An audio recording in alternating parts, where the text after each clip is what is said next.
नवी मुंबई महानगरपालिकेच्या महापौर पदावर बहुमत असलेल्या भारतीय जनता पार्टीचा महापौर विराजमान झाला असून नेरूळ विभागातील कुकशेत गावच्या सुनबाई व ज्येष्ठ नगरसेविका सौ सुजाता सूरज पाटील यांची महापौरपदी बिनविरोध निवड करण्यात आली आहे।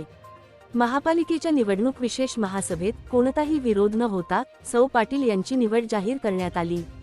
निवडीनंतर सुजाता पाटील यांनी महापालिकेच्या महासभा सभागृहात तसेच महापौर दालनात विधिवत पद ग्रहण केले। यावेळी महापालिकेतील पदाधिकारी, नगरसेवक, अधिकारी तसेच भाजपा पदाधिकारी मोठ्या संख्येने उपस्थित होते। ज्येष्ठ नगरसेविका म्हणून ओळख असलेल्या सुजाता पाटील यांच्या महापौरपदाच्या निवडीमुळे नेरूळ विभागासह संपूर्ण नवी मुंबईत समाधान व्यक्त करण्यात येत असून त्यांच्या अनुभवाचा उपयोग शहराच्या विकासासाठी होईल अशी अपेक्षा व्यक्त केली जात आहे। व्हिडिओ जर्नालिस्ट अथर्व सोबत सुदीप गोलप यांचा रिपोर्ट, पालिका प्रशासन, नवी मुंबई।